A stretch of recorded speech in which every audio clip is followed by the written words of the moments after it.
السلام علیکم لسنرز، آئیے ایڈوکیٹ مرزا امجد بیگ کی ڈائری سے ان کی پیشہ ورانہ زندگی کا ایک ایسا واقعہ جو کہ ایک سیاہ دل شقی القلب شخص کے کھناؤنے جرم کی عبرتناک روداد ہے۔ یہ ان سیماب صفت نہ تجربہ کار دوشیزاؤں کے لیے تازیانہ عبرت ہے جو بزرگوں کے خلاف بغاوت پر کمر بستہ رہتی ہیں۔ ایک دوشیزہ کا احوال جو والدین کی نافرمانی کی مرتکب ہوئی تھی۔ وہ قتل اور مجرمانہ حملے کی ایک ہولناک واردات تھی۔ اخبار میں اس کے بارے میں یہ خبر شائع ہوئی تھی۔ نوجوان دوشیزہ کا لرزہ خیز قتل، محبت کا ہولناک انجام، قاتل گرفتار۔ گزشتہ رات کراچی کی ایک نواحی بستی میں ایک خوبرو دوشیزہ کو نہایت بے رحمی کے ساتھ قتل کر کے قاتل نے اس کی لاش جھاڑیوں میں پھینک دی۔ مقتولہ کا نام ناصرہ تھا اور اس کی شادی اگلے ہفتے ہونے والی تھی۔ مقتولہ کے باپ محمد یامین نے جب بیٹی کی لاش دیکھی تو اس پر دل کا دورہ پڑا اور اس نے اسپتال پہنچنے سے پہلے ہی دم توڑ دیا۔ پولیس نے مقتولہ کے پڑوسی نجیب احمد کو قتل کے الزام میں گرفتار کر لیا ہے۔ تفصیلات کے مطابق پولیس کو الگ صبح یہ اطلاع ملی کہ ندی کے قریب جھاڑیوں میں ایک نوجوان لڑکی کی لاش پڑی ہے۔ اطلاع ملتے ہی پولیس فوراً موقع واردات پر پہنچ گئی اور قرب و جوار میں رہنے والوں کو جگا کر مقتولہ کو شناخت کرنے کو کہا۔ قتل کی خبر آنن فانن پورے علاقے میں پھیل گئی اور کثیر تعداد میں لوگ موقع پر پہنچ گئے۔ ان لوگوں میں مقتولہ کا باپ محمد یامین بھی شامل تھا۔ وہ اس وقت تک اپنی بیٹی کی گمشدگی سے بے خبر تھا اور محض ایک تماشائی کی حیثیت سے وہاں گیا تھا، لیکن جب اس نے دیکھا کہ وہ اس کی بیٹی کی لاش ہے تو اس پر دل کا شدید دورہ پڑا اور وہ اسپتال پہنچنے سے پہلے ہی جاں بحق ہو گیا۔ ناصرہ کے قتل اور اس کے باپ کی ناگہانی موت سے پورے محلے میں کوہرام مچ گیا۔ بتایا جاتا ہے کہ اگلے ہفتے ناصرہ کی شادی اس کے کزن فاروق سے ہونے والی تھی۔ شادی کی تمام تیاریاں مکمل ہو چکی تھیں اور دعوتی کارڈ بھی تقسیم کر دیے گئے تھے۔ لاش کے قریب سے پولیس کو ایک زنانہ پرس ملا ہے جس میں سے نقدی اور زیورات برآمد ہوئے ہیں۔ بتایا جاتا ہے کہ مقتولہ فاروق کو پسند نہیں کرتی تھی اور اس کے ساتھ شادی پر راضی نہیں تھی۔ وہ اپنے محلے کے ایک لڑکے نجیب احمد کو پسند کرتی تھی اور مبینہ طور پر اس کے ہمراہ فرار ہونے کے لیے گھر سے نکلی تھی۔ پولیس نے نجیب احمد کو ریلوے اسٹیشن سے اس وقت گرفتار کیا جب وہ بذریعہ ٹرین فرار ہونے کی کوشش کر رہا تھا۔ سنسنی خیز انکشافات کی توقع ہے۔ اور اب نجیب احمد کی ماں امینہ بیگم اپنے دیور اختر حسین کے ہمراہ میرے دفتر میں بیٹھی تھی۔ اسے پورا یقین تھا کہ اس کا بیٹا بے گناہ ہے۔ اس نے ناصرہ کو قتل نہیں کیا۔ اس وقت صبح کے 9 بجے تھے اور میں اپنا بستہ سنبھالے عدالت میں جانے کے لیے تیار بیٹھا تھا۔ میں نے اپنی سیکرٹری کو کہا کہ وہ ضمانت کی درخواست تیار کر کے پٹے والے کے ہاتھ عدالت میں بھیج دے۔ میں نے اسے یہ ضروری باتیں نوٹ کرا دیں اور امینہ بیگم کو ساتھ لے کر عدالت میں پہنچ گیا۔ نصف گھنٹے بعد پٹے والا ضمانت کی درخواست مجھے دے گیا۔ میں نے متعلقہ عدالت کے باہر امینہ بیگم اور اختر حسین کو انتظار کرنے کے لیے کہا۔ پولیس ابھی ملزم کو لے کر عدالت نہیں پہنچی تھی۔ امینہ بیگم خاصی پریشان تھی اور بار بار یہ پوچھ رہی تھی کہ کیا اس کے بیٹے کی ضمانت ہو جائے گی۔ دیکھیں جی، کوشش کرنا انسان کا کام ہے، میں نے کہا، باقی جو اللہ کو منظور۔ دراصل قتل کے ملزم کی ضمانت ذرا مشکل ہی سے ہوتی ہے، تاہم ایک پریشان حال ماں سے یہ بات نہیں کہی جا سکتی اور ابھی تو مجھے کیس کی صحیح نوعیت کا بھی علم نہیں تھا۔ وکیل صاحب، میرا بیٹا بالکل بے گناہ ہے، امینہ بیگم نے کہا۔ وہ یہ بات پہلے بھی کئی بار کہہ چکی تھی۔ میں نے اختر حسین سے پوچھا، نجیب کے والد کیوں ساتھ نہیں آئے؟ بھائی صاحب بہت حساس آدمی ہیں، اختر حسین نے کہا۔ وہ کل سے گھر سے غائب ہیں۔ انہیں اس واقعے سے سخت صدمہ پہنچا ہے۔ ان کا خیال ہے کہ اس معاملے میں سارا قصور بھابھی کا ہے۔ یہ تو ان کی پرانی عادت ہے، امینہ بیگم نے کہا۔ جتنے اچھے کام ہیں وہ سب ان کی برکت سے ہوتے ہیں، اور جتنے برے کام ہیں ان کی ساری ذمہ داری وہ مجھ پر ڈال دیتے ہیں۔ میں نے ان کے گھریلو معاملات میں دخل دینا مناسب نہ سمجھا اور موضوع بدلتے ہوئے پوچھا، نجیب واردات والی رات کتنے بجے گھر آیا تھا؟ امینہ بیگم نے جواب دینے میں قدرے تامل کیا، پھر بولی، تقریباً 10 ساڑھے 10 بجے گھر آ گیا ہوگا۔ میں نے گھڑی نہیں دیکھی تھی، اس لیے ٹھیک وقت بتا نہیں سکتی۔ پرسوں 6 سپٹمبر یعنی یوم دفاع تھا، اور نجیب اپنے دوستوں کے ساتھ روشنیاں وغیرہ دیکھنے چلا گیا تھا۔ کیا آپ کو ان کے دوستوں کے نام معلوم ہیں جن کے ساتھ وہ روشنیاں دیکھنے گئے تھے؟ امینہ بیگم نے نفی میں سر ہلایا، بولی، مجھے نہیں معلوم۔ تقریباً 11 بجے اختر حسین نے مجھے اطلاع دی کہ پولیس اس کے بھتیجے کو لے کر عدالت پہنچ گئی ہے۔ اس وقت میں ایک دوسری عدالت میں مصروف تھا۔ میں نے اپنا کام ختم کیا اور اختر حسین کے ہمراہ مذکورہ عدالت میں پہنچ گیا۔ نجیب احمد 24-25 سال کا ایک خوش شکل نوجوان تھا، اگرچہ اس کے چہرے پر بے خوابی کے آثار تھے، تاہم وہ زیادہ پریشان دکھائی نہیں دیتا تھا۔ میں نے دیکھا وہ اپنی ماں اور چچا سے نظریں چرانے کی کوشش کر رہا تھا۔ اختر حسین نے میرا تعارف کراتے ہوئے کہا، نجیب، یہ مرزا امجد بیگ ایڈوکیٹ ہیں، بڑے تجربے کار وکیل ہیں، انہیں ہم نے تمہارا وکیل مقرر کیا ہے۔ فکر کرنے کی کوئی بات نہیں ہے، انشاءاللہ سب ٹھیک ہو جائے گا۔ نجیب احمد نے میری طرف دیکھا اور ہتھ کڑی والا ہاتھ مسافے کے لیے میری طرف بڑھایا۔ میں نے اس کے ساتھ ہاتھ ملایا، رسمی کلمات کا تبادلہ کیا اور پھر اس کے ساتھ آنے والے سب انسپکٹر سے کہا، اگر آپ اجازت دیں تو میں اسے وکالت نامے پر دستخط کروا لوں۔ سب انسپکٹر نے میری بات کا جواب دینے کے بجائے اختر حسین سے پوچھا، آپ اس کے کیا لگتے ہیں؟ میں اس کا چچا ہوں۔ سب انسپکٹر اس کے کندھے پر ہاتھ رکھ کر بولا، آپ ذرا ادھر آئیں، آپ کے ساتھ ایک ضروری بات کرنا ہے۔ پھر اس نے کندھے کے اوپر سے سپاہی کی طرف دیکھا اور کہا، وکیل صاحب کو دستخط کروا لینے دو۔ میں نجیب کو ایک طرف لے گیا اور وکالت نامہ نکال کر برآمدے کی دیوار پر رکھا۔ نجیب نے ہتھ کڑی لگے ہاتھ میں قلم پکڑا اور وکالت نامے پر دستخط کر دیے۔ میں نے پوچھا، نجیب احمد، اصل معاملہ کیا ہے؟ اس نے کنکھیوں سے سپاہی کی طرف دیکھتے ہوئے کہا، مجھے کچھ پتہ نہیں ہے، میں بے گناہ ہوں۔ 6 سپٹمبر کی رات تم کتنے بجے گھر آئے تھے؟ میں سارا وقت گھر پر ہی تھا۔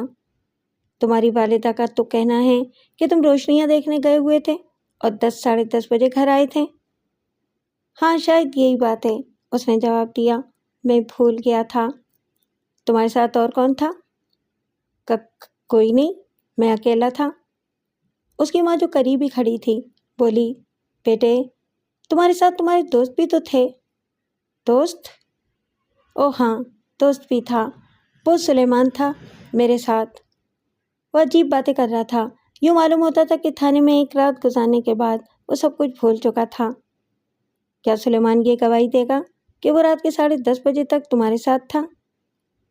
پتہ نہیں، اس نے جواب دیا، آپ کوشش کر کے دیکھ لیں، شاید وہ گواہی دینے پر تیار ہو جائے۔ میں نے اس کے دوست سلیمان کا پتہ نوٹ کر لیا، لیکن میرے خیال میں 6 سپٹمبر کی رات نجیب اپنے کسی دوست کے ساتھ نہیں تھا۔ اس کا اندازہ یہی ظاہر کر رہا تھا کہ سلیمان اس کی خاطر جھوٹی گواہی دینے پر تیار ہو جائے گا۔ میں نے کہا، اخبار میں جو خبر چھپی ہے اس کے مطابق ناصرہ کی اگلے ہفتے شادی ہونے والی تھی، لیکن وہ اپنے ہونے والے شوہر کو پسند نہیں کرتی تھی اور تمہارے ساتھ فرار ہونے کے لیے گھر سے نکلی تھی۔ یہ جھوٹ ہے، میری بھی بہنیں ہیں، میں کسی لڑکی کو بھگانے کا تصور بھی نہیں کر سکتا۔ اس کے پرس سے مبینہ طور پر زیورات اور بہت سی نقدی برآمد ہوئی ہے، اس کے بارے میں تمہارا کیا خیال ہے؟ میں اس بارے میں کچھ نہیں جانتا۔ سپاہی نے ہماری باتوں میں دلچسپی لینا شروع کر دی تھی، اس لیے میں نے زیادہ سوالات مناسب نہیں سمجھے۔ نجیب احمد بھی سپاہی کی وجہ سے محتاط تھا اور کھل کر جواب نہیں دے رہا تھا۔ عدالت نے درخواست ضمانت مسترد کر دی اور ملزم کا 7 روز کا ریمانڈ دے دیا۔ 1 ہفتے کے بعد پولیس نے حیرت انگیز تیزی کا مظاہرہ کرتے ہوئے عدالت میں چالان پیش کر دیا۔ گواہوں کے بیانات کے علاوہ ملزم کا نیم اقبالی بیان بھی موجود تھا۔ جب میں نے فائل کا مطالعہ کیا تو میں بھی شبے میں مبتلا ہو گیا۔ کیس بڑا مضبوط اور واضح معلوم ہوتا تھا۔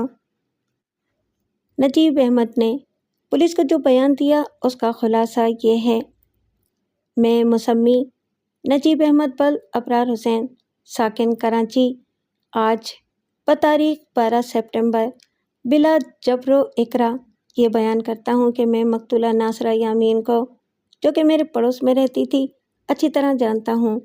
ناصرہ میری بہنوں عائشہ اور راحلہ کی سہیلی تھی اور بلا روک و ٹوک ہمارے گھر آتی جاتی تھی۔ اس وجہ سے میری ناصرہ سے شناسائی ہو گئی، جو بڑھتے بڑھتے محبت میں تبدیل ہو گئی۔ گھر میں چونکہ کھل کر ملاقات نہیں ہو سکتی تھی، اس لیے ہم نے ہوٹلوں، پارکوں اور سینما ہالوں میں ملنا شروع کر دیا۔ کبھی کبھی ہم رات کے وقت ان جھاڑیوں میں بھی ملتے تھے جو ہمارے گھر سے کچھ فاصلے پر ندی کے کنارے پر اگی ہوئی تھیں۔ اس مقام پر ملنے سے پہلے ناصرہ اپنی ایک سہیلی کے گھر جاتی تھی جس کا گھر مذکورہ جھاڑیوں کے قریب ہی واقع تھا۔ ناصرہ کی اس سہیلی کا نام شکیلہ ہے اور یہ سہیلی ناصرہ کی رازدار تھی۔ میں نے اور ناصرہ نے ایک ساتھ زندگی گزارنے کا عہد کیا تھا۔ کچھ عرصہ پہلے جب ناصرہ کے والد نے اپنے بھتیجے فاروق سے ناصرہ کی شادی کی بات چیت شروع کی تو ناصرہ بہت پریشان ہوئی کیونکہ وہ فاروق کو بالکل پسند نہیں کرتی تھی۔ اس نے مجھے کہا کہ میں فوراً اپنے والدین کو اس کے گھر بھیجوں۔ میں نے دوسرے ہی روز اپنی والدہ کو ناصرہ کے گھر بھیج دیا، مگر وہاں سے انکار ہو گیا۔ ناصرہ کی ماں نے بتایا کہ وہ اپنی بیٹی کی منگنی کر چکی ہے۔ اس کے بعد ناصرہ کو ہمارے گھر آنے جانے سے روک دیا گیا، مگر ہم شکیلہ کی وساطت سے ملاقاتیں کرتے رہے۔ ناصرہ بار بار یہ کہتی تھی کہ وہ فاروق سے شادی کرنے کے بجائے زہر کھا لے گی۔ وہ مجھے یہ بھی کہتی رہتی تھی کہ میں اسے بھگا لے جاؤں، مگر میں اس بات کے خلاف تھا۔ 5 سپٹمبر کو اس نے مجھے پیغام بھیجا کہ میں 6 سپٹمبر کو رات کے 11 بجے ندی کے کنارے اس کا انتظار کروں۔ یہ پیغام مجھے شکیلہ کے ذریعے ملا تھا۔ میں وقت مقررہ پر ندی کے کنارے پہنچ گیا۔ تھوڑی ہی دیر بعد ناصرہ بھی وہاں پہنچ گئی۔ وہ گھر سے نقدی اور زیور بھی ساتھ لے آئی تھی۔ اس نے آتے ہی کہا، مجھے کہیں لے چلو، میں گھر واپس نہیں جاؤں گی۔ میں نے اسے سمجھانے کی بہت کوشش کی، مگر وہ میری کوئی بات ماننے پر تیار نہ ہوئی اور سخت غصے میں آ گئی، جس کی وجہ سے ہمارے درمیان تلخ کلامی بھی ہوئی۔ جب ناصرہ میری کوئی بات ماننے پر تیار نہ ہوئی تو میں اسے اس کے حال پر چھوڑ کر واپس چلا گیا۔ مجھے یقین تھا کہ وہ گھر واپس چلی جائے گی کیونکہ وہ اکیلی کہیں نہیں جا سکتی تھی۔ نجیب کے بیان میں اور بھی بہت سی باتیں تھیں، لیکن ان میں کوئی خاص بات نہیں تھی، اس لیے میں نے انہیں حذف کر دیا ہے۔ گواہوں کے بیانات میں پہلا بیان شکیلہ کا تھا۔ اس نے اپنے بیان میں کہا کہ وہ ناصرہ یامین کو بچپن سے جانتی تھی اور دونوں نے ایک ہی اسکول میں تعلیم حاصل کی تھی۔ ناصرہ اس کی رازدار سہیلی تھی اور اس سے اپنے دل کی کوئی بات نہیں چھپاتی تھی۔ کچھ عرصہ پہلے ناصرہ کو محلے کے ایک نوجوان سے جس کا نام نجیب احمد ول ابرار حسین ہے محبت ہو گئی تھی اور دونوں چھپ چھپ کر ملاقاتیں کرتے تھے۔ شکیلہ نے بتایا کہ ان کے گھر کے سامنے ایک ویران جگہ ہے جہاں کثرت سے جھاڑیاں اگی ہوئی ہیں۔ ناصرہ کبھی کبھی شام کے وقت ان کے گھر آ جاتی تھی اور تاریکی ہونے کے بعد مذکورہ جھاڑیوں میں جا کر نجیب سے ملتی تھی۔ وہاں انہوں نے بیٹھنے کے لیے ایک محفوظ جگہ بنائی ہوئی تھی۔ ناصرہ اس جگہ کو مورچہ کہا کرتی تھی۔ کچھ دنوں سے ناصرہ بہت پریشان تھی کیونکہ گھر والوں نے اس کی مرضی کے خلاف اس کی شادی طے کر دی تھی۔ حادثے سے 1-2 روز پہلے اس نے شکیلہ کے ذریعے نجیب کو پیغام بھیجا کہ وہ 6 تاریخ کو رات کے 11 بجے ندی کے کنارے اس کا انتظار کرے۔ ناصرہ نے شکیلہ کو یہ نہیں بتایا تھا کہ وہ اتنی رات گئے کیوں نجیب سے ملنا چاہتی ہے۔ اگر اس نے گھر سے فرار کا کوئی پروگرام بنایا تھا تو شکیلہ کو اس کے بارے میں کوئی علم نہیں تھا۔ اسے یہ بھی علم نہیں تھا کہ ناصرہ پہلے کبھی اتنی رات گئے نجیب سے ملی تھی یا نہیں۔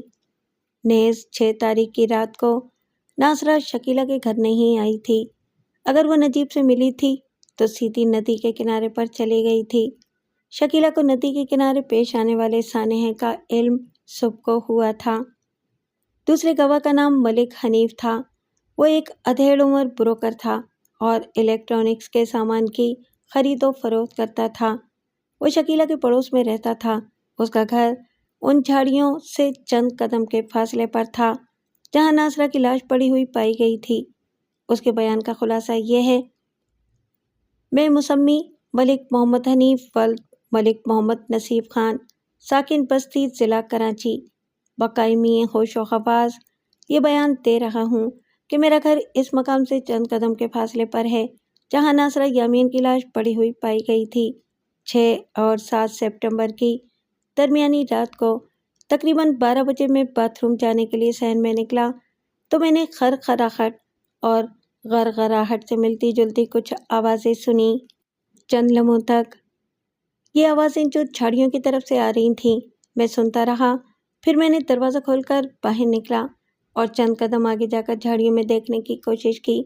اسی اثنا میں وہ عجیب و غریب آوازیں آنا بند ہو گئیں۔ میں واپس جانے کا ارادہ ہی کر رہا تھا کہ میں نے کسی کے قدموں کی چاپ سنی۔ میں رک کر انتظار کرنے لگا۔ لمحہ بھر کے بعد ایک نوجوان جھاڑیوں سے نکل کر سامنے آیا۔ اس کے بال پریشان تھے اور وہ گھبرایا ہوا دکھائی دیتا تھا۔ جب وہ قریب آیا تو میں نے اسے پہچان لیا۔ وہ ابرار حسین کا بیٹا نجیب تھا۔ میں نے اس سے پوچھا، خیریت تو ہے؟ یہ شور کیسا تھا؟ اس نے عجلت میں جواب دیا، کچھ نہیں، سب خیریت ہے۔ ادھر ایک کتے نے بلی کو گھیر رکھا تھا۔ میں بھی ان کی آوازیں سن کر گھبرا گیا تھا۔ چونکہ اس وقت مجھ پر نیند کا غلبہ طاری تھا، اس لیے میں نے نجیب کی بات پر یقین کر لیا اور واپس چلا گیا۔ اگر میں چند قدم آگے جا کر دیکھ لیتا تو بلی اور کتے والی کہانی کا سارا پول کھل جاتا۔ صبح جب میں نے قتل کی خبر سنی تو ساری بات میری سمجھ میں آ گئی۔ مجھے پورا یقین ہے کہ رات کو جب میں نے نجیب کو جھاڑیوں سے باہر نکلتے دیکھا تھا اس وقت وہ ناصرہ یامین کو قتل کر چکا تھا۔ تیسرا بیان مقتولہ کی ماں رابعہ بیگم کا تھا۔ میں مسمات رابعہ بیگم، بیوہ محمد یامین، ساکن بستی ضلع کراچی، پورے ہوش و حواس کے ساتھ یہ بیان کرتی ہوں کہ میری معصوم بیٹی ناصرہ یامین کو نجیب احمد ولد ابرار حسین نے قتل کیا ہے۔ یہ شخص ہمارے پڑوس میں رہتا ہے اور مختلف طریقوں سے میری بیٹی ناصرہ کو ورغلانے کی کوشش کرتا رہتا تھا۔ گزشتہ مہینے ہم نے ناصرہ کی منگنی فاروق سے کر دی جو میرے دیور کا بیٹا ہے۔ منگنی کے 4-5 روز بعد نجیب کی ماں امینہ بیگم ناصرہ کا رشتہ مانگنے آئی۔ چونکہ ہم اپنی بیٹی کی منگنی طے کر چکے تھے اس لیے ہم نے انکار کر دیا۔ اس پر نجیب نے ہمیں دھمکیاں دینا شروع کر دیں۔ اس نے میرے شوہر کو ایک خط لکھا جس میں اپنے اور ناصرہ کے تعلقات کے بارے میں انتہائی دروغ بیانی سے کام لیا تھا۔ میں ان تمام باتوں کا ذکر کرنا نہیں چاہتی کیونکہ اس سے ہماری عزت مزید داغدار ہوگی۔ خط کے آخر میں لکھا تھا کہ اگر ہم نے ناصرہ کی شادی اس کے جاہل کزن سے کرنے کی کوشش کی تو اس کا انجام بہت بھیانک ہوگا۔ میرے شوہر نے وہ خط نجیب کے باپ ابرار حسین کو دے دیا اور کہا کہ وہ اپنے بیٹے کو لگام ڈال کر رکھے، کل کو کوئی اس کی بیٹیوں کے ساتھ بھی ایسی حرکت کر سکتا ہے۔ ابرار حسین نے وہ خط پھاڑ دیا اور اپنے بیٹے کو سمجھانے کا وعدہ کیا۔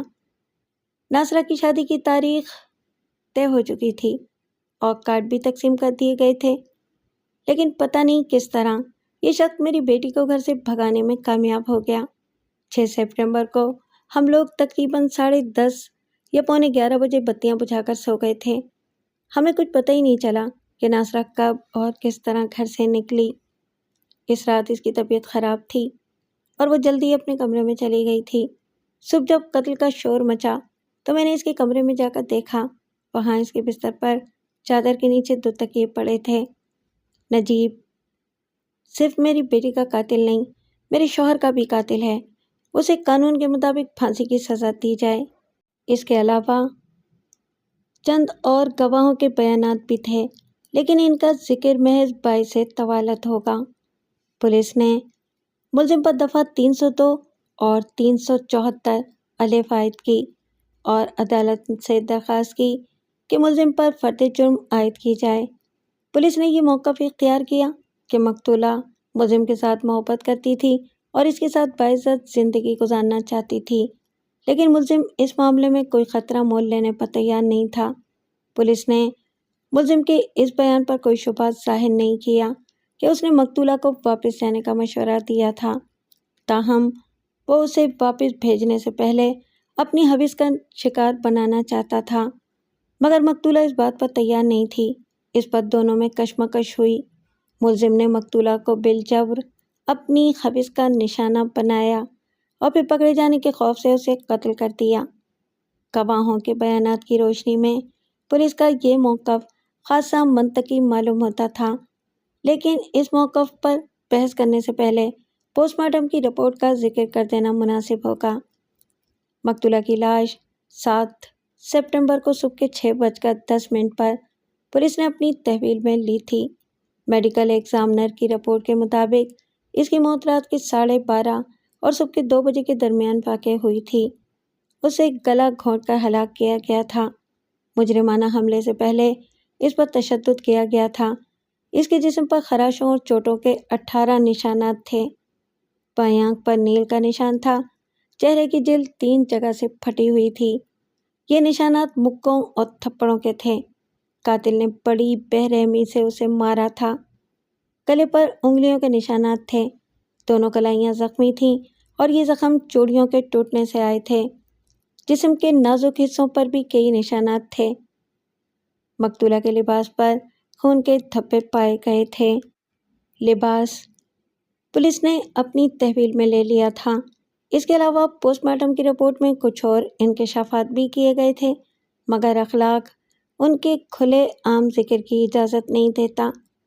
پوسٹ مارٹم کی رپورٹ پڑھنے کے بعد میں نے عدالت سے درخواست کی کہ اول مقتولہ کے لباس پر پائے جانے والے خون کے دھبوں کا کیمیائی تجزیہ کرایا جائے، اور دویم کسی ماہر سے ملزم کے دانتوں کا ان نشانات سے موازنہ کرایا جائے جو مقتولہ کے جسم پر پائے گئے ہیں۔ میری یہ درخواست منظور کر لی گئی اور عدالت نے خون کے دھبوں کا کیمیائی تجزیہ اور دانتوں کے نشانات کا معائنہ کرانے کا حکم جاری کر دیا۔ اس کے بعد عدالت نے 1 ہفتے کی تاریخ دے دی۔ اگلی پیشی پر مقتولہ کے لباس پر پائے جانے والے خون کے دھبوں کی رپورٹ موصول ہوئی۔ وہ تمام دھبے مقتولہ کے خون کے تھے۔ دانتوں کے نشانات کا موازنہ کرنے سے پولیس نے معذرت ظاہر کی، کیونکہ مقتولہ کی تدفین عمل میں آ چکی تھی اور لاش کو قبر سے نکالنے کے لیے SDM کی اجازت ضروری تھی، اور چونکہ اس تقاضا کو اس معائنے سے کوئی دلچسپی نہیں تھی، اس لیے اس نے اس معاملے میں کوئی کوشش نہیں کی تھی۔ وکیل استغاثہ نے ایک بار پھر ملزم پر فرد جرم عائد کرنے کی درخواست کی۔ اس نے اپنی درخواست کے حق میں دلائل دیتے ہوئے کہا، جناب عالی، واقعاتی شہادتوں اور گواہوں کے بیانات سے یہ بات روز روشن کی طرح عیاں ہے کہ ناصرہ یامین کو ملزم نجیب نے قتل کیا ہے۔ مقتولہ کی لاش عین اس مقام سے برآمد ہوئی تھی جہاں ملزم مقتولہ سے ملاقاتیں کیا کرتا تھا۔ ملزم نے اس بات کا اپنے بیان میں اقرار کیا ہے کہ وقوعہ والی رات وہ مقتولہ سے جائے واردات پر ملا تھا۔ اس کے اس بیان کی گواہان کے بیانات سے بھی تصدیق ہوتی ہے۔ آنسہ شکیلہ نے اپنی گواہی میں کہا ہے کہ ملزم اور مقتولہ طے شدہ پروگرام کے تحت مذکورہ جگہ پر ملے تھے، اور یہ کہ گواہ نے خود مقتولہ کا پیغام ملزم کو پہنچایا تھا۔ جناب عالی، سب سے معتبر گواہی ملک حنیف کی ہے، جس کا بیان ہے کہ اس نے نہ صرف ملزم کو نصف رات کے بعد جائے واردات پر دیکھا بلکہ خرخراہٹ اور غرغراہٹ کی آوازیں بھی سنی۔ جناب عالی، یہ آوازیں اس وقت انسان کے حلق سے برآمد ہوتی ہیں جب اس کا گلا گھونٹا جا رہا ہو۔ تیسری شہادت مقتولہ کی والدہ رابعہ بیگم کی ہے۔ ملزم نے کھلے الفاظ میں انہیں یہ دھمکی دی تھی کہ اگر انہوں نے ناصرہ کی شادی اس کے کزن فاروق سے کرنے کی کوشش کی تو اس کا انجام بہت بھیانک ہوگا۔ جناب عالی، اگر شدید محبت کی راہ میں روک ڈالی جائے تو بعض اوقات وہ شدید انتقام میں تبدیل ہو جاتی ہے۔ بعض لوگ نہایت کمینہ صفت ہوتے ہیں۔ جب وہ کسی پسندیدہ چیز سے محروم ہونے لگتے ہیں تو محض اپنی کمینگی کی وجہ سے اس چیز کو ضائع کر دیتے ہیں تاکہ کوئی دوسرا شخص بھی اس سے فائدہ نہ اٹھا سکے۔ ملزم نے جب دیکھا کہ ناصرہ اس کی نہیں بن سکتی تو اس نے اس کا دامن عصمت چاک کرنے کے بعد اسے قتل کر دیا۔ ان شواہد کی روشنی میں عدالت کو ملزم پر فرد جرم عائد کرنے میں ہرگز کسی ہچکچاہٹ کا اظہار نہیں کرنا چاہیے۔ وکیل استغاثہ نے دلائل ختم کرنے کے بعد فاتحانہ نظر سے میری طرف دیکھا اور اپنی سیٹ پر جا بیٹھا۔ میں نے ملزم کی صفائی میں دلائل دیتے ہوئے کہا، جناب عالی، میں اصل دلائل کو مقدمے کی باقاعدہ پیروی کے لیے محفوظ رکھتے ہوئے چند موٹی موٹی باتیں عدالت کے سامنے پیش کرنا چاہتا ہوں۔ فاضل وکیل استغاثہ نے ٹھوس دلائل پر انحصار کرنے کے بجائے گرمی گفتار کا زیادہ مظاہرہ کیا ہے۔ مثلاً فاضل وکیل کا یہ بیان بلا ثبوت ہے کہ مقتولہ کی لاش عین اس مقام سے برآمد ہوئی تھی جہاں ملزم مقتولہ سے ملاقاتیں کیا کرتا تھا۔ میں یہ سمجھنے سے قاصر ہوں کہ فاضل وکیل کو یہ حقیقت کہاں سے معلوم ہوئی ہے، کیونکہ نہ تو پولیس نے اور نہ ہی کسی گواہ نے اس مقام کا تعین کیا ہے جہاں ملزم مقتولہ سے ملاقاتیں کیا کرتا تھا۔ تعجب ہے کہ جو بات پولیس کو نہ سوچ سکی وہ فاضل وکیل کو کیسے سوچ گئی۔ جہاں تک ملزم کے موجودہ بیان کا تعلق ہے، سر دست اس کی صحت کے بارے میں کچھ نہیں کہا جا سکتا، کیونکہ ملزم نے یہ بیان پولیس کی تحویل میں دیا ہے۔ یہ بات ضرب المثل بن چکی ہے کہ پولیس ایک کھمبے سے بھی اقبال جرم کرا سکتی ہے۔ اس لیے پولیس کے پیش کردہ بیانات کو اس وقت تک معتبر قرار نہیں دیا جا سکتا جب تک کہ ان کو جرح کی کسوٹی پر نہ رگڑا جائے۔ پولیس نے ملزم اور گواہوں کی جو بیانات عدالت میں پیش کیے ہیں وہ ایک ہی مصنف کی تصنیف معلوم ہوتے ہیں۔ جناب عالی، ملک حنیف نے اپنے بیان میں کہا ہے کہ وہ خرخراہٹ اور غرغراہٹ کی آوازیں سن کر گھر سے نکلا تھا۔ میری تحقیق کے مطابق جائے واردات ملزم کے گھر سے کم از کم 50 قدم کے فاصلے پر ہے۔ جب کسی شخص کا گلا گھونٹا جا رہا ہو تو اس کے حلق میں سے خرخراہٹ تو کجا سرسراہٹ کی آواز بھی نہیں نکلتی۔ اس عمر کا تجربہ اس عدالت میں بھی کیا جا سکتا ہے، بشرطے کہ کوئی شخص اپنا گلا اس تجربے کے لیے پیش کرے۔ خرخراہٹ اور غرغراہٹ کی آواز اس وقت پیدا ہوتی ہے جب کسی گائے یا بکرے کے گلے پر چھری پھیری جائے۔ آدمی کا تو مجھے کوئی تجربہ نہیں ہے۔ پھر سوچنے والی بات یہ ہے کہ گواہ 50 قدم دور ایک چار دیواری کے اندر تھا اور مبینہ طور پر گلا جھاڑیوں کے اندر گھونٹا جا رہا تھا، اور جس کا گلا گھونٹا جا رہا تھا وہ 105 پاؤنڈ کی دبلی پتلی اور نازک اندام لڑکی تھی۔ اگر گواہ یہ کہتا کہ اس نے چیخوں کی آوازیں سنی تھیں تو یہ بات زیادہ قرین قیاس ہوتی، لیکن معلوم ہوتا ہے کہ پولیس کی گلا گھونٹنے کی طرف زیادہ توجہ تھی۔ مقتولہ کی والدہ رابعہ بیگم نے ملزم کے کسی دھمکی آمیز خط کا ذکر کیا ہے، لیکن چونکہ وہ مبینہ خط کو عدالت میں پیش کرنے سے قاصر ہیں، اس لیے اس کے مندرجات کو بطور ثبوت کے عدالت میں پیش کرنا اور ان سے از خود نتیجہ نکالنا ہرگز درست نہیں قرار دیا جا سکتا جب تک کہ وہ الفاظ جنہیں گواہ نے دھمکی قرار دیا ہے بیان صورت میں بمِ سیاق و سباق کے ہمارے سامنے موجود نہ ہوں۔ ہم ان کے بارے میں کوئی فیصلہ نہیں کر سکتے۔ جناب والا، آپ بخوبی اس امر سے آگاہ ہوں گے کہ الفاظ کی معمولی کمی بیشی سے فکرے کے مفہوم میں حیرت انگیز تبدیلی پیدا ہو جاتی ہے۔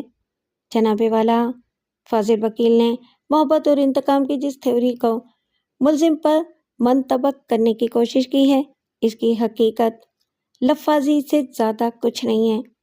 فاضل وکیل نے کب یہ بات ثابت کی ہے کہ ملزم کمینہ صفت انسان ہے؟ جب تک فاضل وکیل استغاثہ ملزم کو کمینہ صفت ثابت نہیں کرتے، اس وقت تک ان کی بات کو جھوٹ اور بدنیتی پر مبنی قرار دیا جانا چاہیے۔ ان گرما گرم دلائل اور جوابی دلائل کے بعد عدالت نے 3 دن کی تاریخ دے دی۔ اگلی پیشی پر پہلا مقدمہ ہمارا تھا۔ ملزم نجیب کو کٹہرے میں کھڑا کیا گیا اور جج نے اس پر فرد جرم عائد کر دی۔ پھر پوچھا کہ کیا وہ صحت جرم سے انکار کرتا ہے؟ ملزم نے جواب دیا کہ اس نے ناصرہ کو قتل نہیں کیا اور یہ کہ وہ صحت جرم سے انکار کرتا ہے۔ عدالت نے کیس باقاعدہ سماعت کے لیے سیشن کورٹ میں بھجوا دیا۔ میں آپ کو بوریت سے بچانے کے لیے ضابطے کی مزید کارروائی کا ذکر نہیں کروں گا۔ ملزم نجیب احمد کی ضمانت نہیں ہو سکی تھی اور وہ جوڈیشل کسٹڈی کے تحت جیل میں بند تھا۔ اس نے مجھے بتایا کہ ملک حنیف نے سراسر جھوٹا بیان دیا ہے۔ پکوہ والی رات وہ تقریباً 11:30 بجے گھر چلا گیا تھا۔ اس روز اس کا ملک حنیف سے ہرگز سامنا نہیں ہوا تھا، بلکہ شاید ملک حنیف اس کا نام بھی نہیں جانتا۔ اس کی ملک حنیف سے کوئی دشمنی بھی نہیں تھی۔ نجیب احمد سے یہ بات عدالت کے برآمدے میں ہوئی تھی۔ میں نے اس سے پوچھا، اگر ملک حنیف سے تمہاری کوئی خاص جان پہچان نہیں ہے اور نہ ہی کوئی دشمنی ہے تو پھر اس نے تمہارے خلاف کیوں بیان دیا ہے؟ یہ بات تو میری سمجھ میں بھی نہیں آئی۔ نجیب نے کہا، میں اسے سرسری طور پر جانتا ہوں۔ آدمی ایسا برا بھی نہیں ہے۔ ہو سکتا ہے کہ اس نے پولیس کے دباؤ میں آ کر بیان دیا ہو یا رشوت، لیکن نہیں، یہ رشوت والا آدمی نہیں ہے۔ اچھی خاصی آمدنی ہے اس کی، ذاتی مکان ہے، بلکہ کچھ عرصہ پہلے اس نے اپنے مکان کے قریب ایک اور پلاٹ بھی خریدا ہے۔ اس کے بچے کتنے ہیں؟ میں نے پوچھا۔ پتہ نہیں، 3 یا 4 ہوں گے۔ سب شادی شدہ ہیں اور اپنے اپنے گھروں میں رہتے ہیں۔ یہ اپنی بیوی کے ساتھ اس مکان میں رہتا ہے۔ اس وقت نجیب کا چچا اختر حسین بھی عدالت میں موجود تھا۔ میں نے اس سے کہا کہ وہ ملک حنیف کے بارے میں مزید معلومات حاصل کریں اور یہ معلوم کرنے کی کوشش کریں کہ اس نے جھوٹا بیان کیوں دیا ہے۔ اگلی پیشی پر ناصرہ کی دوست شکیلہ پہلی گواہ کے طور پر عدالت میں پیش ہوئی۔ وہ پھولدار شلوار قمیض میں ملبوس تھی اور اس نے دوپٹے کو نہایت سلیقے کے ساتھ سر پر ڈال رکھا تھا۔ عمر اس کی 23-24 سال کے لگ بھگ معلوم ہوتی تھی۔ وہ پہلی مرتبہ عدالت میں آئی تھی، جس کی وجہ سے اس کے چہرے پر خاصا تناؤ پایا جاتا تھا۔ اس نے حلف اٹھانے کے بعد کہا، ناصرہ میری گہری دوست تھی۔ اس نے مجھے بتایا تھا کہ وہ نجیب کو پسند کرتی ہے اور اس سے شادی کرنا چاہتی ہے، لیکن جب گھر والوں نے اس کی دوسری جگہ پر شادی طے کر دی تو وہ بہت رنجیدہ سی رہنے لگی۔ پھر مجھے پتہ چلا کہ کسی نے اسے قتل کر دیا ہے۔ اتنا کہہ کر وہ چپ ہو گئی۔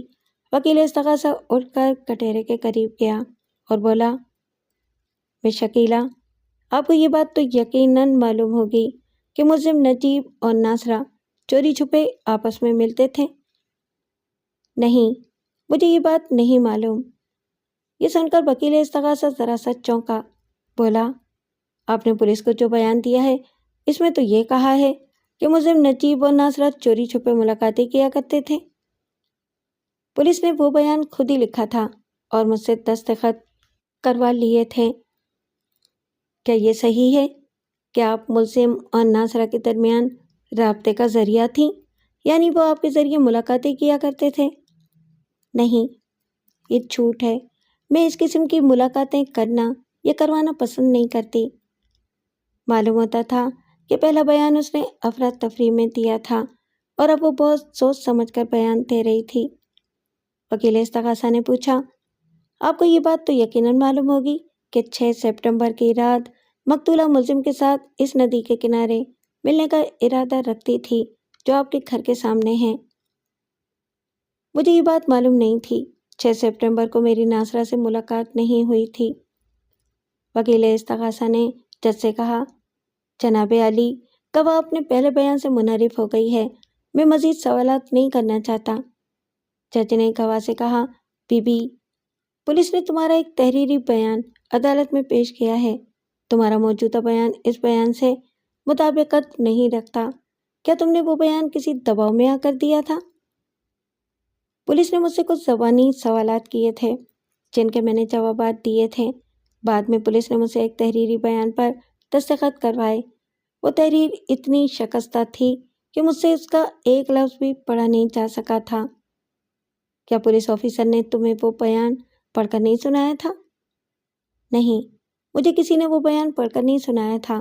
میں نے سوچا جو کچھ میں نے کہا ہے وہی انہوں نے لکھا ہوگا۔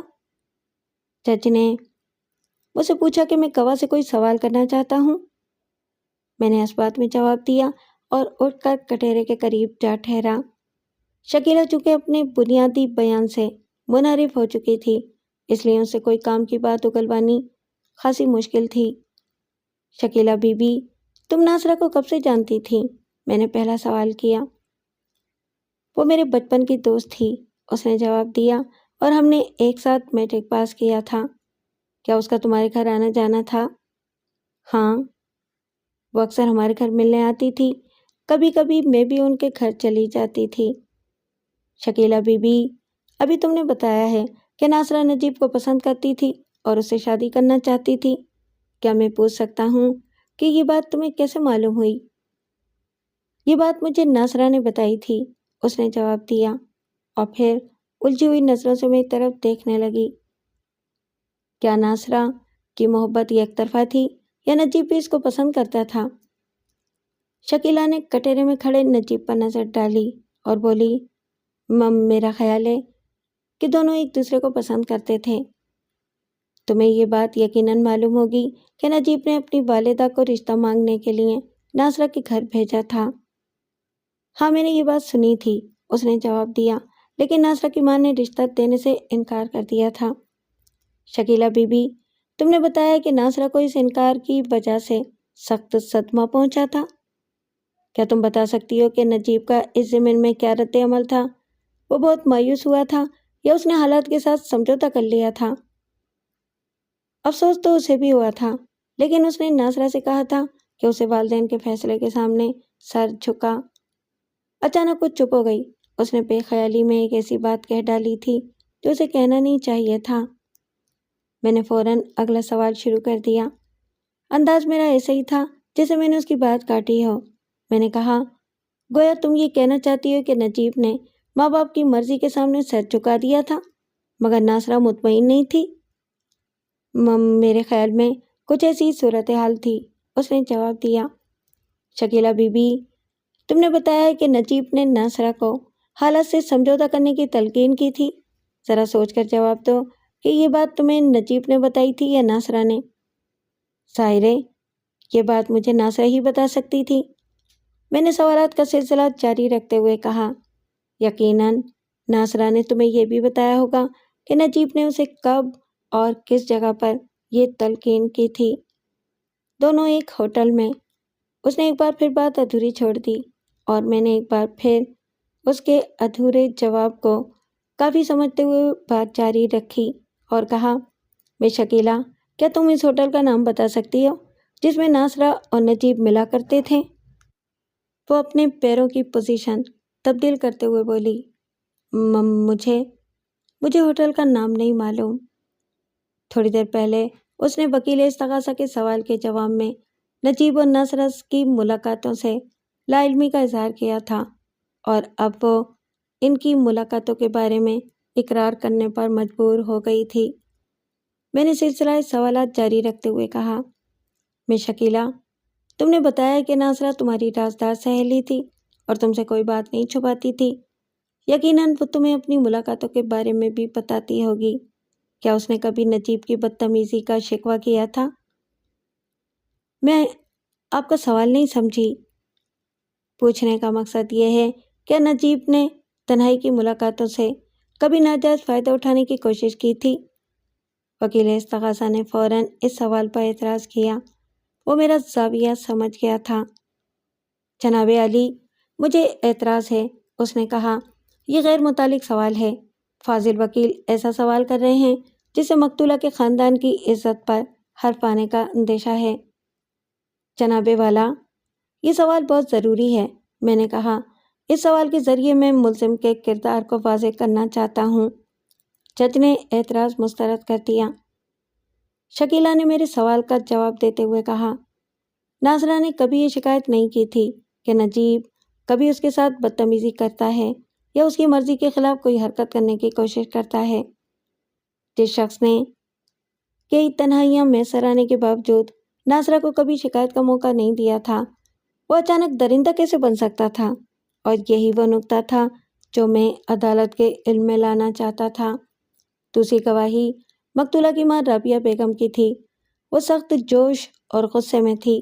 اگر اس کا بس چلتا تو وہ نجیب کو وہیں عدالت کی چھت سے لٹکا دیتی۔ اس نے عدالت کے وقار کا خیال کیے بغیر آتے ہی جوش اور جذبات کا اظہار شروع کر دیا۔ جج کو 2-3 مرتبہ سخت الفاظ استعمال کرنے پڑے، تب کہیں جا کر وہ معقول طریقے سے بات کرنے پر تیار ہوئی۔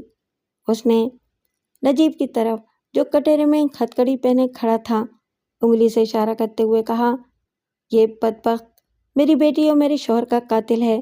اسی نے میری معصوم بیٹی کو ورغلایا تھا، اسے غلط راستے پر لگا دیا تھا۔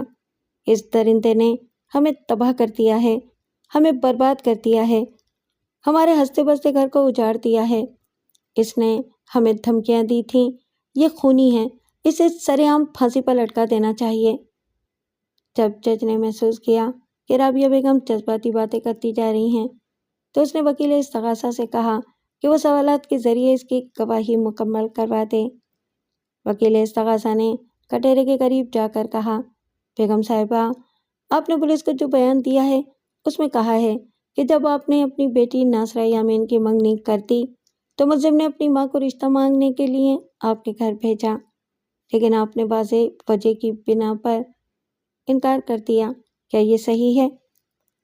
ہاں، یہ بالکل صحیح ہے، رابعہ بیگم نے جواب دیا۔ میں اسے کمینے شخص کو بیٹی کا رشتہ دینے کا تصور۔ وکیل استغاثہ نے بات کاٹی، بیگم صاحبہ، جب آپ نے انکار کر دیا تو ملزم کا کیا رویہ تھا؟ رویہ؟ اس ذلیل نے ہمیں دھمکیاں دینا شروع کر دیں۔ اس نے کہا کہ اگر ہم نے ناصرہ کا کہیں اور رشتہ کیا تو یہ اسے قتل کر دے گا اور ہمارے پورے خاندان کو تباہ کر دے گا۔ دیکھ لیں، وہی ہوا۔ بیگم صاحبہ، ملزم نے آپ کو کس انداز میں دھمکی دی تھی؟ زبانی یا تحریری؟ زبانی بھی دی تھی اور تحریری بھی دی تھی۔ میرے شوہر کو دھمکی آمیز خط لکھا تھا، میری بیٹی کو روکے بھیجے تھے۔ وکیل استغاثہ نے پوچھا، کیا آپ بتا سکتی ہیں کہ 6 سپٹمبر کو کیا ہوا تھا؟ 6 سپٹمبر کو جو کچھ ہوا وہ سب کے سامنے ہے۔ اس بدبخت نے میری بیٹی کو ایک ویران جگہ پر بلایا اور اس کی آواز بھر آ گئی اور وہ جذبات سے بے قابو ہو کر رونے لگی۔ نجیب ایک بے بس انسان کی طرح کٹہرے میں کھڑا تھا۔ میں نے دیکھا وہ کئی دفعہ بولنے کے لیے بے چین ہوا تھا، لیکن عدالت میں ملزم کو بہت کم بولنے کا موقع دیا جاتا ہے۔ وہ اپنے خلاف بڑے سے بڑا جھوٹ سن کر بھی خاموش رہنے پر مجبور ہوتا ہے۔ بڑے صبر کا مظاہرہ کرنا پڑتا ہے۔ عام زندگی میں لوگ اپنے خلاف جھوٹا الزام سن کر 10 سیکنڈ بھی چپ نہیں رہ سکتے، لیکن کٹہرے میں کھڑا ملزم کو کبھی کبھی سالوں جھوٹے الزامات سن کر چپ رہنا پڑتا ہے۔ یہ انتہائی اعصاب شکن مراحل ہوتے ہیں۔ چند لمحوں کے بعد جب رابعہ بیگم قدرے پرسکون ہوئی تو وکیل استغاثہ نے کہا، بیگم صاحبہ، آپ عدالت کو واردات سے پہلے کی تفصیل بتائیں۔ میں کیا تفصیل بتاؤں؟ رابعہ بیگم دوپٹے سے ناک صاف کرتے ہوئے بولی، اس نے میری بیٹی کو جانے کیسے کیسے سبز باغ دکھائے تھے۔ وہ دراصل اس کے کہنے پر آ کر گھر سے نکل گئی اور بھی اس کی لاش گھر میں آئی۔ رابعہ بیگم بہت جذباتی ہو رہی تھی اور بار بار رونے لگتی تھی۔ وکیل استغاثہ چند اور سوالات کرنے کے بعد اپنی سیٹ پر جا بیٹھا۔ اس کے بعد میں جج کی اجازت سے سوالات کرنے کے لیے کٹہرے کے قریب گیا۔ بیگم صاحبہ، آپ نے اپنے بیان میں کہا ہے کہ ملزم نے آپ کو تحریری دھمکی دی تھی۔ میں نے کہا، کیا آپ وہ تحریر عدالت میں پیش کر سکتی ہیں؟ میرے شوہر نے وہ خط ضائع کر دیا تھا۔ کیا آپ کو کوئی ایک غیر جانبدار گواہ ایسا پیش کر سکتی ہیں جس نے وہ خط پڑھا تھا؟ ہم نے اپنی عزت کے خیال سے کسی کو خط نہیں دکھایا تھا۔ بیگم صاحبہ، آپ نے بار بار اس بات کا اظہار کیا ہے کہ ملزم نے آپ کی بیٹی کو ورغلایا تھا۔ کیا آپ اس الزام کا ثبوت یا کوئی گواہ پیش کر سکتی ہیں؟ آپ کہنا کیا چاہتے ہیں؟ اس نے غصے سے کہا، کیا یہ ثبوت کافی نہیں کہ میری بیٹی اس کی باتوں میں آ کر گھر سے نکل گئی تھی؟ اس سے بڑھ کر اور کیا ثبوت ہو سکتا ہے؟ میں نے اسے سمجھانے کے لیے تھوڑی سی مبالغہ آمیزی سے کام لیا۔ بیگم صاحبہ، جو بات آپ کہہ رہی ہیں وہی بات ملزم کی ماں بھی کہتی ہے۔ اس کا کہنا ہے کہ جس طرح حوا نے حضرت آدم کو ورغلا کر جنت سے نکلوایا تھا، اسی طرح آپ کی بیٹی نے ملزم کو ورغلایا تھا، لیکن ثبوت اس کے پاس بھی کوئی نہیں ہے۔ وہ جھوٹ بولتی ہے، میری معصوم بیٹی پر الزام لگاتی ہے۔ وہ بھی آپ کے بارے میں ایسے ہی جذبات رکھتی ہے۔ میں نے کہا، پھر موضوع بدلتے ہوئے پوچھا، 6 سپٹمبر کو جب آپ کی بیٹی گھر سے نکلی تھی تو اس وقت اس کے پاس کیا کچھ تھا؟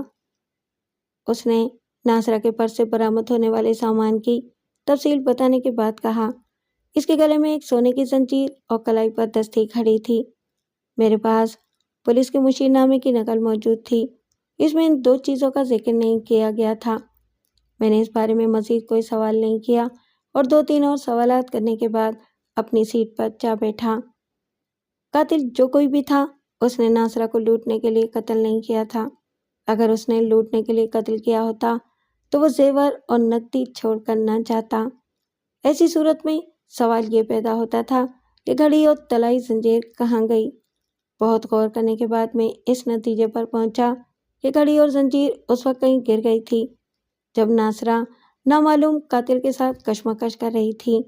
یہ دونوں چیزیں یا تو کسی کے ہاتھ لگ گئی تھیں یا ابھی تک وہیں پڑی تھی جہاں گری تھیں۔ جب عدالت کی کارروائی ختم ہوئی تو میں نے رابعہ بیگم کو عدالت کے باہر روک لیا۔ اس کے ہمراہ ایک 17-18 سال کا لڑکا اور ایک درمیانی عمر کا شخص تھا۔ میں نے معذرتی لہجے میں کہا، بیگم صاحبہ، میں آپ سے ایک چھوٹی سی بات پوچھنا چاہتا ہوں، امید ہے کہ آپ برا نہیں منائیں گی۔ اس نے غصیلی نظروں سے میری طرف دیکھا اور بولی، کیا پوچھنا چاہتے ہیں آپ؟ آپ نے بتایا ہے کہ آپ کی بیٹی کے پاس سونے کی زنجیر اور گھڑی بھی تھی، لیکن مشیر نامے میں ان کا ذکر موجود نہیں ہے۔ اگر سہمت نہ ہو تو دونوں چیزوں کی تفصیل بتا دیں۔ میں یہ معلوم کرنا چاہتا ہوں کہ ان دونوں چیزوں کا مشیر نامے میں ذکر کیوں نہیں آیا؟ کچھ بحث کے بعد اس نے دونوں چیزوں کی تفصیل بتا دی۔ گھڑی کے بارے میں اس نے بتایا کہ وہ جاپان کی بنی ہوئی ریکو گھڑی تھی۔ اس کی شکل مستطیل تھی، ڈائل سرخ تھا جس میں لمبائی کے رخ پر 2 سنہری لکیریں تھیں۔ کیس اور اسٹیپ اسٹین لیس اسٹیل کا تھا۔ زنجیر کی کوئی شناختی علامت نہیں تھی، صرف اس کے ہک پر باریک حروف میں USA لکھا ہوا تھا۔ میں نے یہ تفصیلات نوٹ کر لیں اور رخصت ہو گیا۔ اس معاملے پر غور کرتے کرتے مجھے تھوڑی سی سراغ رسانی کرنے کا شوق پیدا ہوا۔ اگلے روز میں دفتر سے جلدی اٹھ گیا اور اپنی موکلہ امینہ بیگم کے گھر پہنچ گیا۔ اس کا شوہر ابرار حسین گھر واپس آ چکا تھا، مگر اس کی ناراضگی ختم نہیں ہوئی تھی۔ اس کا بھائی اختر حسین جو قریب ہی رہتا تھا، میری آمد کی خبر سن کر وہاں پہنچ گیا۔ رسمی کلامات کے بعد میں نے ابرار حسین سے کہا، رابعہ بیگم نے عدالت میں بیان دیا ہے کہ آپ کے بیٹے نے اس کے شوہر کو کوئی دھمکی آمیز خط لکھا تھا اور محمد کے امین نے وہ خط آپ کو دے دیا تھا۔ مجھے اس نے نجیب کا ایک خط دکھایا تھا، مگر اسی وقت واپس لے لیا تھا۔ ابرار حسین نے جواب دیا، کیا نجیب نے اس خط میں کوئی سنگین نتائج کی دھمکی دی تھی؟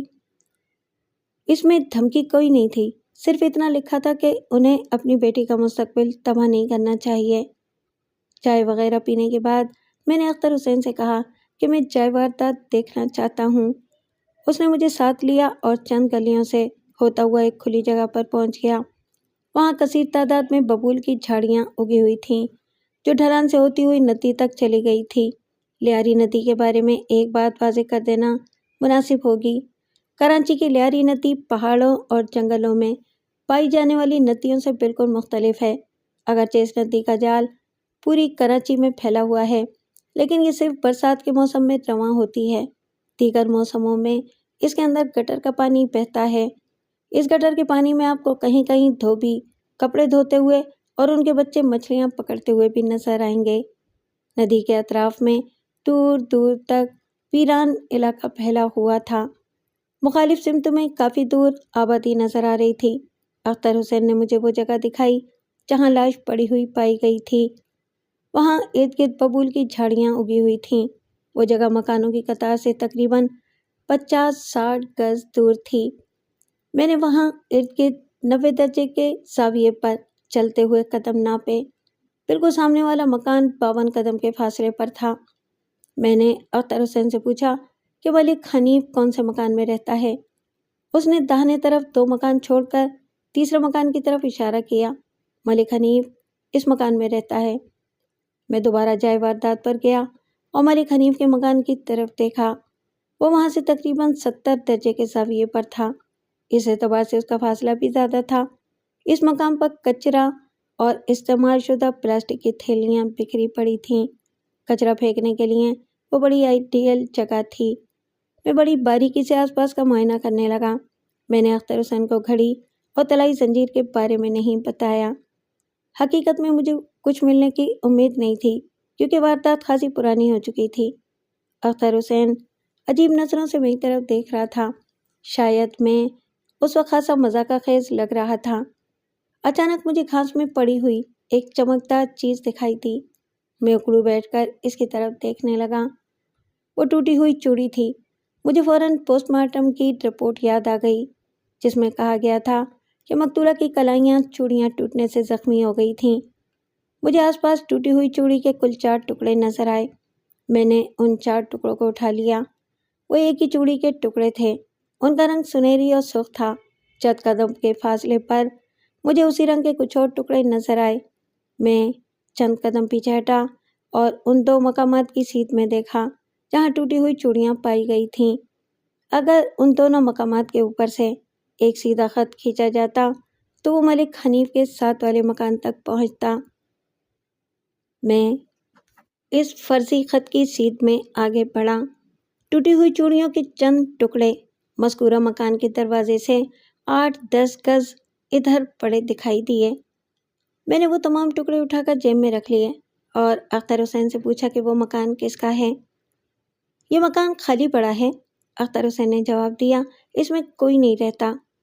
در حقیقت وہ ایک نامکمل مکان تھا۔ نیم پختہ 4 دیواری کے اندر ایک کمرہ بنا ہوا تھا جس میں پلاسٹر بھی نہیں ہوا تھا۔ میں نے دروازے کی درز سے اندر جھانکا۔ صحن کچا تھا اور یہاں وہاں رتی کاغذات بکھرے پڑے تھے۔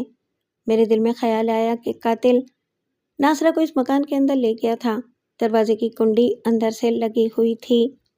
ایک نومول لڑکا جس کی عمر 15-16 سال کے قریب تھی چند قدم کے فاصلے پر کھڑا میری طرف دیکھ رہا تھا۔ مجھے یوں لگا جیسے وہ کچھ کہنا چاہتا ہو۔ میں نے اسے قریب بلایا اور پوچھا، کیا بات ہے؟ وہ گھبرا سا گیا، بولا، کچھ نہیں، میں تو یوں ہی دیکھ رہا تھا۔ کیا آپ پولیس کے آدمی ہیں؟ نہیں، یہ وکیل صاحب ہیں، اختر حسین نے کہا۔ لڑکے کے چہرے پر اطمینان سا جھلکنے لگا۔ بولا، میں آپ کو پولیس کا آدمی سمجھا تھا۔ پھر اس نے جھجکتے ہوئے پوچھا، آپ کیا چیز تلاش کر رہے ہیں؟ وہ کافی دیر سے کچھ دور کھڑا ہماری طرف دیکھ رہا تھا۔ اس کا انداز ظاہر کرتا تھا کہ وہ ہماری مدد کرنا چاہتا تھا۔ میں نے پوچھا، تم کہاں رہتے ہو؟ اس نے مکانوں کی قطار کی بائیں طرف اشارہ کیا اور کہا، ہمارا گھر وہ سامنے ہے۔ کیا تمہیں یہاں سے کوئی چیز ملی ہے؟ میں نے اس کے مکان کی طرف دیکھتے ہوئے پوچھا۔ اس نے اس بات میں سر ہلایا، بولا، ہاں ملی تو ہے، لیکن جب تک آپ نشانی نہیں بتائیں گے میں وہ چیز آپ کو دوں گا نہیں۔ ہماری 2 چیزیں گم ہوئی ہیں، میں نے کہا، ایک گھڑی اور ایک سونے کی زنجیر۔ مجھے صرف گھڑی ملی ہے، اس نے کہا، آپ نشانی بتا کر وہ گھڑی میری امی سے لے لیں۔ وہ ہمیں اپنے گھر لے گیا۔ اس کا باپ ملک سے باہر گیا ہوا تھا۔ اس کا نام ساجد تھا۔ اس نے ہمیں ڈرائنگ روم میں بٹھایا اور اپنی ماں کو بلا لایا۔ وہ 35-36 سال کی ایک پڑھی لکھی خاتون تھی۔ اس نے مجھ سے گھڑی کی نشانیاں پوچھیں اور ایک خوبصورت گھڑی اندر سے نکال لائی۔ وہ سرخ رنگ کے ڈائل والی میگسی ریکو گھڑی تھی۔ ڈائل کے اندر لمبائی کے رخ پر 2 سنہری لکیریں تھیں اور کیس اسٹین لیس اسٹیل کا تھا۔ یہی گھڑی ہے، میں نے کہا۔ پھر ساجد سے پوچھا کہ اسے یہ گھڑی کہاں سے ملی تھی؟ جس دروازے سے آپ اندر جھانک رہے تھے، یہ گھڑی مجھے اسی دروازے کے سامنے پڑی ہوئی ملی تھی۔ اس کی ماں بولی، آپ سوچ رہے ہوں گے کہ میں نے یہ گھڑی اتنے روز گھر میں کیوں چھپائے رکھی؟ میں نے ہنس کر جواب دیا، ابھی میں نے یہ بات سوچنا شروع نہیں کی تھی۔ اصل میں بات یہ ہے کہ اس علاقے میں کچھ ایسے لوگ رہتے ہیں، خاتون نے کہا۔ اگر میں محلے میں یہ اعلان کر دیتی تو اس گھڑی کے کم سے کم 50 دعوے دار پیدا ہو جاتے اور ہمارا جینا حرام کر دیتے۔ میں نے اپنے بیٹے سے کہہ دیا تھا کہ آتے جاتے خیال رکھیں، اگر کوئی گھڑی تلاش کرتے ہوئے وہاں آئے تو اسے میرے پاس لے آئے۔ میں خود بھی اس طرف نظر رکھتی تھی۔ بہرحال خدا کا شکر ہے کہ آپ کی چیز آپ کو مل گئی۔ یہ گھڑی گر کیسے گئی تھی؟ یہ ایک لمبی کہانی ہے، میں نے اٹھتے ہوئے کہا۔ فی الحال قانونی نقطۂ نظر سے اس کا بتانا مناسب نہیں ہے۔ اس نے شک آمیز نظروں سے میری طرف دیکھا، بولی، کہیں اس گھڑی کا؟ آپ فی الحال اس معاملے میں خاموشی رہیں۔ میں نے اس کی بات کاٹی، وہ ذہین عورت تھی اور میرا خیال ہے کہ معاملے کی تہہ تک پہنچ گئی تھی۔ میں نے ساجد سے پوچھا، بیٹے یہ گھڑی تمہیں کس روز ملی تھی؟ ساجد کے بجائے اس کی ماں نے جواب دیا، یہ گھڑی اسے اس روز ملی تھی جس روز ادھر سے ایک لڑکی کی لاش ملی تھی۔ آہ بیچاری ناصرہ، بڑی اچھی لڑکی تھی۔ کہتے ہیں کہ اسے محلے کے ایک لڑکے نجیب احمد نے قتل کیا تھا۔ اللہ بہتر جانے، خاتون نے کہا، میں نجیب احمد کو اچھی طرح جانتی ہوں، وہ ایسا لڑکا نہیں ہے۔ میں نے خاتون کا شکریہ ادا کیا اور اختر حسین کے ہمراہ وہاں سے رخصت ہو گیا۔ کچھ دور جانے کے بعد اختر حسین نے کہا، بیگ صاحب یہ گھڑی کا کیا چکر ہے؟ کیا یہ مقتولہ کی گھڑی ہے؟ ہاں یہ مقتولہ کی گھڑی ہے، میں نے کہا۔ میں اس کی ماں رابعہ بیگم سے ملنا چاہتا ہوں۔ وہاں آپ کو تنہا جانا پڑے گا، ہم تو اب ان کے گھر کے سامنے سے بھی نہیں گزرتے۔ اس نے مجھے دور سے رابعہ بیگم کا گھر دکھا دیا اور واپس جانے لگا۔ میری کار ان کے گھر کے سامنے ہی کھڑی تھی۔ میں نے اسے روکتے ہوئے کہا، میں چند منٹوں کے اندر واپس آتا ہوں، آپ جب تک ایک کام کریں، میری واپسی تک یہ پتہ کریں کہ وہ خالی مکان کس کا ہے، کوئی وہاں رہتا ہے یا وہ ایسے ہی خالی پڑا ہے۔ میں رابعہ بیگم کے دروازے پر پہنچا اور اطلاعی گھنٹی بجائی۔ چند لمحوں کے بعد ایک 12-13 سالہ لڑکی نے دروازہ کھولا اور پوچھا، آپ کو کس سے ملنا ہے؟ میں نے اندازہ لگایا کہ وہ ناصرہ کی بہن تھی۔ میں تمہاری امی سے ملنا چاہتا ہوں، میں نے کہا۔ ان سے کہو کہ وکیل صاحب آئے ہیں۔ 2 منٹ بعد لڑکی اپنی ماں کو بلا لائی۔ رابعہ بیگم نے مجھے دیکھتے ہی تیوری چڑھائی۔ آپ یہاں کیوں آئے ہیں؟ اس نے غصے سے کہا، کیا آپ ہمارا کیس خراب کرنا چاہتے ہیں؟ میں نے جیب سے ٹوٹی ہوئی چوڑیاں نکال کر اسے دکھائیں اور کہا، میں یہ چوڑیاں آپ کو دکھانے کے لیے لایا ہوں۔ کیا آپ کی بیٹی نے ایسی ہی چوڑیاں پہن رکھی تھیں؟ چوڑیاں دیکھ کر اس کی آنکھوں میں آنسو چھلک آئے۔ بولی، ناصرہ نے ایسی ہی چوڑیاں پہن رکھی تھیں۔ جوان اولاد کی جدائی کا صدمہ بہت کربناک ہوتا ہے، یہ انسان کو پل پل رلاتا ہے۔ میں نے نرمی سے کہا، بیگم صاحبہ میں وکیل ضرور ہوں، لیکن میں جانتے بوجھتے کسی قاتل کی پیروی نہیں کرتا۔ میں آپ کے دکھ کو اچھی طرح سمجھتا ہوں۔ اگر مجھے یقین ہو گیا کہ نجیب آپ کی بیٹی کا قاتل ہے تو میں اس کی پیروی سے دستبردار ہو جاؤں گا۔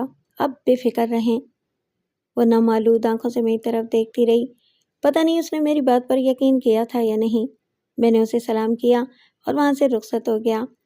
اختر حسین دروازے کے باہر ہی میرا انتظار کر رہا تھا۔ اس مکان کا یہیں سے پتہ چل گیا ہے، اس نے کہا۔ وہ ملک حنیف کا ہے، اس نے حال ہی میں اسے خریدا ہے، سستا بک رہا تھا، اس نے خرید لیا۔ مجھے یاد آیا کہ دروازے کی کنڈی اندر کی طرف سے لگی ہوئی تھی۔ میرے استفسار پر اختر حسین نے خیال ظاہر کیا کہ ملک حنیف نے درمیانی دیوار میں راستہ بنا لیا ہوگا اور اندر سے کنڈی بند رکھتا ہوگا۔ میں اختر حسین سے رخصت ہو کر دوبارہ چائے واردات پر گیا اور قرب و جوار کا اچھی طرح جائزہ لیا۔ جب میں جانے لگا تو ایک ادھیڑ عمر شخص مجھے اپنی طرف آتا دکھائی دیا۔ میں اسے دیکھ کر رک گیا۔ وہ خاصا قوی الجثہ شخص تھا اور تند مزاج بھی نظر آتا تھا۔ میری بیوی نے مجھے بتایا ہے کہ آپ کافی دیر سے اس جگہ کا معائنہ کرتے پھر رہے ہیں، اس نے بغیر کسی تمہید کے کہا۔ آپ کہاں سے آئے ہیں؟ میرا مطلب ہے کہ آپ کس محکمے سے تعلق رکھتے ہیں؟ اس کی وضاحت سے اندازہ ہوتا تھا کہ وہ زیادہ پڑھا لکھا آدمی نہیں تھا۔ میں نے جواب دیا، میں بار ایسوسی ایشن سے تعلق رکھتا ہوں اور میرا نام مرزا امجد بیگ ہے۔ اس نے بھویں سکیڑیاں پھر پوچھا، کیا آپ یہاں کسی قسم کا سروے کر رہے تھے؟ سروے نہیں، انویسٹیگیشن۔ وہ میری بات سمجھا نہیں، لیکن اپنی لا علمی چھپانے کی کوشش کرتے ہوئے بولا، کام کب تک شروع ہوگا؟ سرکاری کاموں کے بارے میں کچھ کہا نہیں جا سکتا۔ میں نے کہا، شروع ہو جائیں تو ایک ہی دن میں ہو جائیں اور نہ ہو تو 10 سال تک نہ ہو۔ یہ تو ہے، اس نے کہا۔ پھر اسے تعارف کرانے کا خیال آیا۔ مجھے ملک محمد حنیف خان کہتے ہیں، میں جنرل آرڈر سپلائر ہوں، وہ سامنے میرا غریب خانہ ہے، آئیں ایک کپ چائے ہو جائے۔ میں اس کا نام سن کر چونکا۔ وہ ناصرہ قتل کیس کا اہم گواہ تھا۔ اگر اسے معلوم ہو جاتا کہ میں اس کیس میں وکیل صفائی تھا تو شاید وہ میرے قریب آنا بھی پسند نہ کرتا۔ شکریہ، میں نے کہا، اس وقت میں جلدی میں ہوں، چائے پھر صحیح۔ میں نے کار کا دروازہ کھولا اور سرسری انداز میں کہا، سنا ہے کہ یہاں کوئی لڑکی قتل ہو گئی تھی؟ یہ سن کر وہ قدرے محتاط نظر آنے لگا اور بولا، آپ نے صحیح سنا ہے، اس کی لاش انہی جھاڑیوں میں پڑی پائی گئی تھی۔ دراصل سارا قصور ماں باپ کا ہے، شروع میں اولاد کو آزاد چھوڑ دیتے ہیں اور جب حادثہ ہو جاتا ہے تو پھر روتے پھرتے ہیں۔ ہوا کیا تھا؟ ہونا کیا تھا جناب، گھر والے اس کی شادی کرنا چاہتے تھے، اسے لڑکا پسند نہیں تھا، کسی لڑکے کے ساتھ گھر سے بھاگ گئی، اس نے اسے دھوکہ دیا، میرا مطلب ہے کہ دھوکہ دینے کے بعد قتل کر دیا اور لاش یہاں پھینک کر بھاگ گیا۔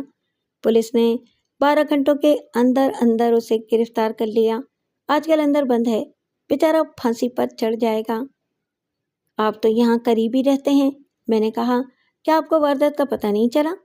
میرا مطلب ہے کہ کوئی شخص آسانی کے ساتھ تو قتل نہیں ہو جاتا، لڑکی نے ہاتھ پیر بھی مارے ہوں گے، شور بھی مچایا ہوگا۔ شور ہوتا تو پورا محلہ یہاں اکٹھا نہ ہو جاتا، اس نے محتاط انداز میں کہا۔ میرا خیال ہے کہ لڑکی کی دہشت سے آواز ہی بند ہو گئی تھی، ہاتھ پیر تو اس نے ضرور چلائے ہوں گے، لیکن آخر کب تک؟ اس کی باتیں مجھے شک میں مبتلا کر رہی تھیں، اس نے اپنے گواہ ہونے کا ذکر تک نہیں کیا تھا۔ آپ ٹھیک کہتے ہیں، ایک کمزور لڑکی کب تک ہاتھ پیر چلا سکتی ہے؟ چند لمحوں کے بعد میں وہاں سے رخصت ہو گیا، اگرچہ ملک حنیف نے کوئی ایسی بات نہیں کی تھی جو اس کے خلاف استعمال کی جا سکتی، مگر میرے دل میں شک پیدا ہو چکا تھا۔ ایک بات جو میں آپ کو بتانا بھول گیا وہ یہ تھی کہ ملک حنیف نے گلے پر بڑے سائز کا پھولدار رومال لپیٹ رکھا تھا، اس کے علاوہ اس کے بائیں کان کے قریب ایک معمولی سا کھرن کا نشان بھی تھا۔ اگلی پیشی پر میں نے عدالتی کارروائی شروع ہونے سے پہلے تفتیشی افسر کو اپنے خدشات سے آگاہ کر دیا اور اسے مشورہ دیا کہ وہ ملک حنیف پر ہونے والی جرح کو توجہ سے سنے۔ ملک حنیف سے پہلے استغاثہ کا ایک گواہ عدالت میں پیش ہوا، لیکن اس کی گواہی کسی خاص اہمیت کی حامل نہ تھی، اس لیے میں اس کا ذکر نہیں کروں گا۔ اس کے بعد ملک حنیف گواہوں کے کٹہرے میں آیا، اس نے ڈارک گرے شلوار قمیض پہن رکھی تھی اور گلے میں پھولدار رومال بھی موجود تھا۔ اس نے حلف اٹھانے کے بعد کہا کہ اس کا گھر اس مقام سے چند قدم کے فاصلے پر ہے جہاں ناصرہ یامین کو قتل کیا گیا تھا۔ 6 اور 7 سپٹمبر کی درمیانی رات کو کچھ آوازیں سن کر اس کی آنکھ کھل گئی، اس وقت 12:30 سے اوپر کا وقت ہو چکا تھا۔ اس نے صحن کا دروازہ کھول کر باہر دیکھا، اس وقت جھاڑیوں کی طرف سے عجیب و غریب آوازیں آ رہی تھیں، چند لمحوں کے بعد یہ آوازیں آنا بند ہو گئیں۔ وہ باہر نکلا اور چند قدم آگے بڑھ کر دیکھا، تبھی اس نے ایک نوجوان کو جھاڑیوں سے باہر آتے دیکھا، اس کا حلیہ خراب تھا اور چہرے سے پریشان لگتا تھا۔ گواہ نے اسے پہچان لیا، وہ ملزم نجیب احمد ولد ابرار حسین تھا۔ گواہ نے اس سے شور کی وجہ دریافت کی تو اس نے کہا کہ ایک کتا بلی کے پیچھے بھاگ رہا تھا، اس پر گواہ واپس چلا گیا۔ ملک حنیف کا بیان ختم ہوا تو وکیل استغاثہ نے اس سے پوچھا، کیا ملزم کو پہلے سے جانتے؟ جی ہاں، میں اسے پہلے سے جانتا ہوں کیونکہ یہ ہمارے محلے میں ہی رہتا ہے۔ ملک صاحب، جب آپ آدھی رات کے وقت شور سن کر باہر نکلے تو اس وقت آپ نے کسی اور شخص کو بھی آس پاس دیکھا تھا یا صرف ملزم کو ہی دیکھا تھا؟ ملک حنیف نے جواب دیا، میں نے ملزم کے سوا کسی کو نہیں دیکھا۔ وکیل استغاثہ نے کہا، ملک صاحب، آپ نے صبح وہ جگہ ضرور دیکھی ہوگی جہاں مقتولہ کی لاش پڑی ہوئی پائی گئی تھی، آپ اچھی طرح سوچ کر جواب دیں کہ کیا ملزم جائے واردات کی طرف سے آتا ہوا دکھائی دیا تھا یا کسی اور سمت سے؟ گواہ نے کسی طالب علم کی طرح جواب دیا، میں نے اسے جائے واردات کی طرف سے آتے دیکھا تھا۔ ملک صاحب، کیا آپ کو یہ بات معلوم تھی کہ ملزم کا مقتولہ کے ساتھ معاشقہ چل رہا تھا؟ نہیں جناب، میں کاروباری آدمی ہوں، مجھے ایسی باتیں جاننے کا کبھی شوق نہیں رہا۔ وکیل نے چند اور سوالات کیے اور اپنی سیٹ پر جا بیٹھا۔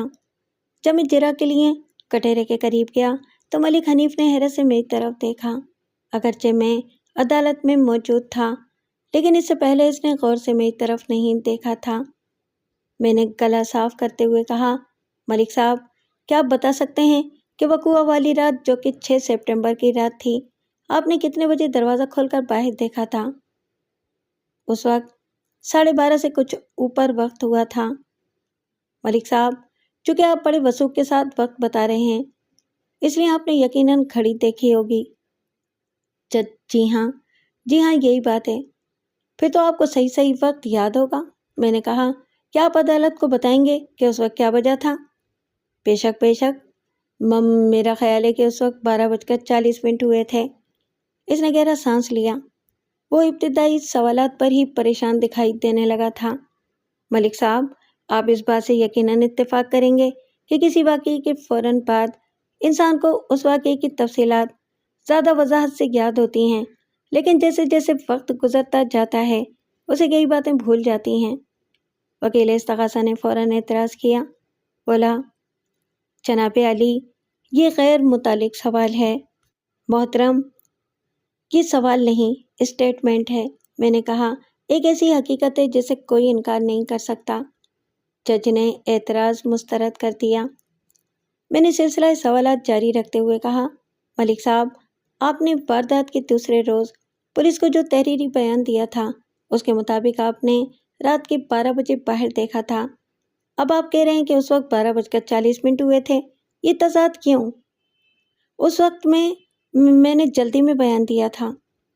کیا آپ بتا سکتے ہیں کہ اس وقت آپ کو کس بات کی جلدی تھی؟ ہو سکتا ہے کہ لکھنے والے نے میری بات غور سے نہ سنی ہو۔ اس نے ایک اور بہانہ تراشا۔ کیا آپ یہ کہنا چاہتے ہیں کہ آپ نے اس وقت بھی 12:40 ہی کہا تھا، لیکن بیان لکھنے والے نے غلطی سے 12 بجے لکھ دیا؟ شاید ایسے ہی ہوا تھا۔ شاید کا مطلب یہ ہے کہ آپ کو پورا یقین نہیں ہے۔ میں نے کہا، لیکن اصل حقیقت یہ ہے کہ آپ نے وکیل استغاثہ کے مشورے پر وقت تبدیل کیا ہے، کیونکہ پوسٹ مارٹم کی رپورٹ کے مطابق مقتولہ کی موت 12:30 اور 2 بجے کے درمیان واقع ہوئی تھی۔ جناب علی، مجھے سخت اعتراض ہے۔ وکیل استغاثہ اچھلا۔ فاضل وکیل جرح کے بجائے الزام تراشی کر رہے ہیں۔ جج نے الزام تسلیم کیا اور مجھے اپنے سوالات گواہ تک محدود رکھنے کا حکم دیا۔ میں نے سوالات کا سلسلہ جاری رکھتے ہوئے کہا، ملک حنیف صاحب، ابھی آپ نے کہا ہے کہ 6 سپٹمبر کی رات کو کچھ آوازیں سن کر آپ کی آنکھ کھل گئی تھی۔ اس کا مطلب ہے کہ آپ اس وقت سو رہے تھے؟ جی ہاں، یہی بات تھی، میں سو رہا تھا۔ ملک صاحب، آپ نے پولیس کو جو تحریری بیان دیا ہے اس کے مطابق آپ باتھ روم جانے کے لیے صحن میں نکلے تھے، اس کے بعد آپ نے آوازیں سنی تھیں۔ دونوں میں سے کون سا بیان زیادہ معتبر ہے؟ وہ خاصا نروس ہو گیا تھا اور بار بار پیشانی صاف کر رہا تھا۔ میں نے بھی اسے جرح کی چکی میں پیسنے کا تہیہ کر رکھا تھا۔ اس کا سارا بیان مجھے جھوٹ کا پلندہ معلوم ہوتا تھا۔ دونوں ہی باتیں ٹھیک ہیں، میں باتھ روم بھی جانا چاہتا تھا۔ ملک صاحب، ذرا سوچ کر بتائیں کہ آپ نے جو آوازیں سنی تھیں وہ بستر سے اٹھنے سے پہلے سنی تھیں یا بعد میں؟ میرا خیال ہے کہ بعد میں ہی سنی تھی۔ تو پھر یہ بات صحیح نہ ہوئی کہ آوازیں سن کر آپ کی آنکھ کھلی تھی؟ میں نے کہا، ملک صاحب، کیا آپ اس عدالت کو بتائیں گے کہ وہ کس قسم کی آوازیں تھیں؟ اس نے تھوک نکلا۔ اب وہ اچھی طرح سمجھ چکا تھا کہ اگر اس نے کوئی ٹالنے والی بات کی تو میں فوراً اس بیان کا حوالہ دے دوں گا جو اس نے پولیس کو دیا تھا۔ میں اپنے بیان میں ان آوازوں کی وضاحت کر چکا ہوں۔ وہ خرخراہٹ اور غرغراہٹ سے ملتی جلتی آوازیں تھیں، جیسے کسی کا گلا گھوٹا جا رہا ہو۔ ملک صاحب، آپ کے بیان کے مطابق جب آپ آوازیں سن کر باہر نکلے تو آپ نے ملزم کو جھاڑیوں میں سے نکلتے دیکھا، جس نے آپ کے استفسار پر کہا کہ وہ آوازیں کتے اور بلی کی بھاگ دوڑ کے باعث پیدا ہوئی تھیں۔ آپ نے ملزم کی اس بات پر یقین کر لیا اور واپس چلے گئے، حالانکہ کتے اور بلی کی آوازیں آپ کی بیان کردہ آوازوں سے بہت مختلف ہوتی ہیں۔ میں نے اس وقت اس بات پر غور نہیں کیا۔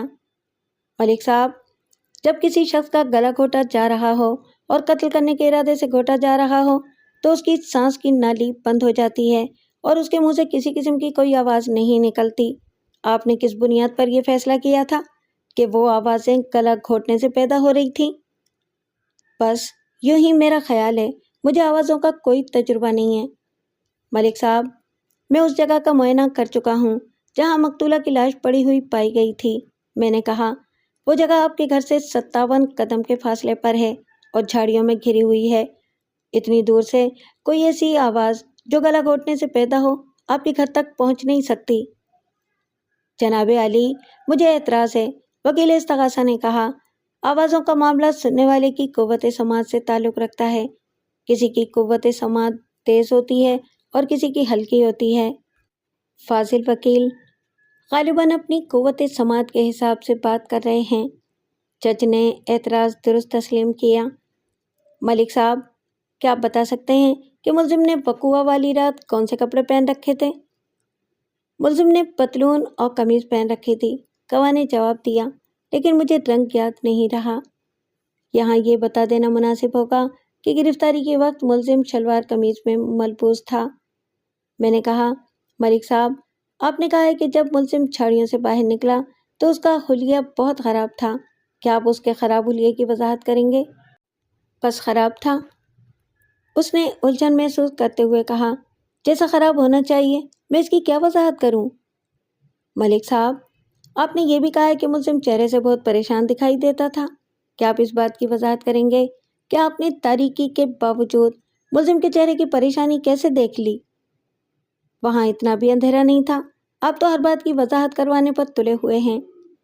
آپ کا مطلب ہے کہ آپ کو ملزم کے چہرے کے تاثرات پڑھنے میں کوئی دشواری پیش نہیں آئی تھی؟ جی ہاں، میرا یہی مطلب ہے۔ ملک صاحب، پوسٹ مارٹم کی رپورٹ کے مطابق مقتولہ کے جسم پر تشدد کے 1.5 درجن سے زیادہ نشانات پائے گئے ہیں۔ ان میں تھپڑوں، مکوں، دانتوں سے کاٹنے، گلا دبانے اور چوڑیوں سے کٹنے کے نشانات شامل ہیں۔ یہ نشانات ظاہر کرتے ہیں کہ مقتولہ نے مزاحمت کی تھی۔ کیا آپ اس بات سے متفق ہیں؟ میں نے دیکھا، میرے سوال کے دوران میں اس کے چہرے پر عجیب کرب کی کیفیت پیدا ہو گئی تھی۔ اس نے تھوک نگلتے ہوئے کہا، میں آپ کے سوال کا مقصد نہیں سمجھا۔ یہ سوال نہیں ہے، جج نے کہا، آپ کی رائے پوچھی گئی ہے۔ جج، جی ہاں، ایسا تو ضرور ہوا ہوگا۔ لڑکی نے جان بچانے کے لیے ہاتھ پہ تو ضرور چلائے ہوں گے۔ میں نے جج کی اجازت سے کمرہ عدالت میں موجود تفتیشی افسر سے مقتولہ کے ناخنوں کے بارے میں سوال کیا۔ اس نے بتایا کہ مقتولہ کے ناخن بڑے بڑے تھے اور ان پر نہ صرف خون لگا ہوا تھا بلکہ جلد کے ریشے بھی پھنسے ہوئے تھے۔ یہ بات پوسٹ مارٹم کی رپورٹ میں بھی موجود تھی۔ شروع میں مجھے اس کا ذکر کرنے کا خیال نہیں رہا۔ ملک صاحب، آپ کا خیال بالکل درست ہے، میں نے کہا۔ پوسٹ مارٹم کی رپورٹ سے بھی اس بات کی تصدیق ہوتی ہے کہ لڑکی نے یقیناً ہاتھ پیر چلائے تھے۔ اگر وہ ہاتھ پیر نہ چلاتی تو قاتل اس پر ہرگز تشدد نہ کرتا۔ اس ضمن میں آپ سے ایک نہایت اہم سوال کرنا چاہتا ہوں۔ میں نے تھوڑا سا توقف کیا۔ اس کے چہرے پر ایک بار پھر کرب کی کیفیت پیدا ہو گئی تھی۔ اس نے بڑی مضبوطی سے کٹہرے کے فریم کو پکڑ رکھا تھا۔ یوں معلوم ہوتا تھا جیسے وہ طوفان میں گری ہوئی کشتی میں سوار ہو۔ ملک صاحب، آپ نے ابھی کہا ہے کہ وقوع والی رات جب آپ نے مبینہ طور پر ملزم کو دیکھا تو آپ نے اس کے چہرے کے تاثرات بھی دیکھ لیے تھے کیونکہ وہاں اندھیرا نہیں تھا۔ آپ ذرا سوچ کر جواب دیں کہ کیا آپ نے ملزم کے چہرے یا ہاتھوں پر خراشوں کے نشانات دیکھے تھے؟ وہ جھنجھلا گیا اور بولا، آپ یہ ساری باتیں مجھ سے کیوں پوچھ رہے ہیں؟ میں یہ ساری باتیں اس لیے آپ سے پوچھ رہا ہوں کہ آپ کی قوت سماعت اور قوت مشاہدہ بہت تیز ہے۔ آپ بحث نہ کریں، جج نے گواہ سے کہا۔ جو جواب آپ کے خیال میں صحیح ہے وہ دے دیں۔ میں نے ملزم کے چہرے یا ہاتھوں پر خراشیں نہیں دیکھیں۔ میں نے گواہ کو گھورتے ہوئے کہا، ملک صاحب، کیا آپ اس عدالت کو بتانا پسند کریں گے کہ آپ کی گردن پر جو خراشیں ہیں وہ کیسے آئی تھیں؟ یہ سوال سن کر اس کا رنگ سفید پڑ گیا۔ وکیل استغاثہ اسپرنگ کی طرح اچھلا اور چیخ کر بولا، جناب علی، مجھے اعتراض ہے۔ فاضل وکیل ذاتیات پر اتر آئے ہیں۔ میں عدالت سے درخواست کرتا ہوں کہ انہیں ایسے سوالات سے باز رہنے کا حکم دیا جائے۔ میرے اس سوال کی وجہ سے جج سمیت کمرہ عدالت میں موجود ہر شخص چونک گیا تھا۔ جج نے وکیل استغاثہ کے اعتراض کو نظر انداز کرتے ہوئے گواہ سے پوچھا، کیا آپ کی گردن پر واقعی خراشوں کے نشانات موجود ہیں؟ گواہ ایسا بوکھلایا کہ جج کو ڈانٹتے ہوئے بولا، آپ میرے وکیل کی بات کیوں نہیں سنتے؟ خاموش، جج نے غصے سے کہا، عدالت کے وقار کا خیال رکھیں ورنہ آپ کو توہین عدالت کے جرم میں گرفتار بھی کیا جا سکتا ہے۔ وکیل صفائی کے سوال کا جواب دیں۔ اس سوال نے اسے عجیب مشکل میں ڈال دیا تھا۔ اگر وہ کہتا کہ اس کی گردن پر خراشوں کے نشانات نہیں ہیں تو اسے رومال ہٹا کر گردن دکھانا پڑتی۔ اور عجیب بات یہ ہوئی کہ میرا سوال سنتے ہی اس نے غیر ارادی طور پر گلے میں پڑے ہوئے رومال کو مضبوطی کے ساتھ پکڑ لیا تھا۔ یہ ایک ذاتی معاملہ ہے، اس نے کہا۔ میرا کسی سے جھگڑا ہو گیا تھا۔ میں نے سوالات کا سلسلہ جاری رکھتے ہوئے کہا، ملک صاحب، مجھے آپ کے علاقے کے ایک معتبر شخص نے بتایا ہے کہ یہ خراشیں پہلی بار 7 سپٹمبر کو آپ کی گردن پر دیکھی گئی تھیں۔ کیا آپ اس شخص کا نام بتانا پسند کریں گے جس کے ساتھ آپ کا جھگڑا ہوا تھا؟ یہ میرا ذاتی معاملہ ہے۔ میں نے جج سے کہا کہ گواہ کو کہا جائے کہ وہ رومال ہٹا کر عدالت کو اپنی گردن دکھائے۔ صورتحال خاصی مذاق خیز ہو گئی تھی۔ جج نے ملک حنیف کو گردن دکھانے کے لیے کہا، مگر اس نے دونوں ہاتھوں سے رومال پکڑ لیا اور بار بار یہ کہنا شروع کر دیا کہ وہ اس کا ذاتی معاملہ ہے۔ جج نے پولیس کی مدد سے اس کا رومال گردن سے الگ کرایا۔ یہ دیکھ کر سبھی حیران رہ گئے کہ اس کی گردن پر خراشوں کے کئی نشانات تھے۔ مردوں کی لڑائی میں اس قسم کے نشانات نہیں آ سکتے تھے۔ جب جج نے اس پر زیادہ زور دیا تو اس نے کہا کہ اس کا اپنی بیوی کے ساتھ جھگڑا ہو گیا تھا۔ میں نے جج کی اجازت سے دوبارہ سوالات کا سلسلہ شروع کیا۔ ملک صاحب، کیا آپ کے گھر میں کتنے افراد ہیں؟ میں نے پوچھا۔ کیا آپ بتائیں گے؟ صرف 2 افراد، اس نے جواب دیا، میں اور میری بیوی۔ بچوں کی شادیاں ہو چکی ہیں۔ کیا یہ صحیح ہے کہ آپ نے کچھ عرصے پہلے اپنے مکان کے ساتھ والا پلاٹ جس میں 1 کمرہ اور 4 دیواری بنی ہوئی ہے خرید لیا تھا؟ جی ہاں، وہ پلاٹ اب میری ملکیت ہے۔ ملک صاحب، کیا یہ صحیح ہے کہ دونوں مکانوں کی درمیانی دیوار میں راستہ موجود ہے؟ جی، صحیح ہے، اس نے جواب دیا۔ وہ انتہائی خوفزدہ اور پریشان دکھائی دیتا تھا۔ ملک صاحب، کیا یہ صحیح ہے کہ ساتھ والے مکان کا کمرہ استعمال نہیں ہوتا؟ وہ ابھی استعمال کے قابل نہیں ہے۔ میں نے جیب سے مقتولہ کی ٹوٹی ہوئی چوڑیاں نکالی اور ایک دم گواہ کے سامنے کرتے ہوئے پوچھا، ملک صاحب، کیا آپ یہ چوڑیاں پہچانتے ہیں؟ وہ یوں پیچھے ہٹا جیسے میں نے مٹھی میں بند سانپ اس کے سامنے کر دیا ہو۔ یہ چوڑیاں؟ میرا ان چوڑیوں سے کوئی تعلق نہیں ہے۔ آپ مجھے کیوں یہ چوڑیاں دکھا رہے ہیں؟ میں نے مقتولہ کی گھڑی جیب سے نکال کر اسے دکھائی۔ آپ اس گھڑی کو بھی پہچانتے ہوں گے؟ اسے بے تحاشا پسینہ آ رہا تھا، گھٹنے کانپ رہے تھے اور یوں معلوم ہوتا تھا کہ وہ کسی وقت بھی گر پڑے گا۔ صورتحال بڑی واضح ہو چکی تھی۔ وکیل استغاثہ بھی چپ تھا، اب وہ میری کسی بات پر اعتراض نہیں کر رہا تھا۔ ملک صاحب، مقتولہ کے ناخنوں سے قاتل کی جلد کے جو ریشے برآمد ہوئے ہیں وہ کیمیکل ایگزامنر کے پاس محفوظ ہیں۔ میں فاضل عدالت سے یہ درخواست کرنا چاہتا ہوں کہ آپ کی جلد کا نمونہ کیمیکل ایگزامنر کے پاس موازنے کے لیے بھیجا جائے تاکہ آپ کی بے گناہی ثابت ہو سکے۔ اس نے کچھ کہنے کی کوشش کی مگر اس کی آواز حلق میں اٹک کر رہ گئی۔ میں نے جج سے مخاطب ہو کر کہا، جناب عالی، جب میں نے پوسٹ مارٹم رپورٹ پڑھی تو مجھے اسی وقت یقین ہو گیا تھا کہ ملزم نجیب احمد بے گناہ ہے۔ مقتولہ کے جسم پر جو تشدد کے نشانات ملے ہیں ان سے ایک ہی نتیجہ نکلتا ہے کہ قاتل کوئی ایسا شخص تھا جسے مقتولہ پسند نہیں کرتی تھی، لہٰذا اس نے اپنی عزت بچانے کے لیے آخری سانس تک مزاحمت کی۔ اس مزاحمت کے نتیجے میں قاتل کے جسم پر خراشوں کا آنا ایک لازمی امر تھا، لیکن ملزم کے جسم پر ایک بھی خراش نہیں پائی گئی، اور قابل غور بات یہ ہے کہ مقتولہ ملزم کے ساتھ فرار ہونے کی متمنی تھی، یعنی اس نے اپنا سب کچھ اسے سونپ دیا تھا۔ ایسی صورت میں تشدد کا کوئی جواز نہیں تھا۔ یہ چوڑیاں اور یہ گھڑی مقتولہ کی ہے۔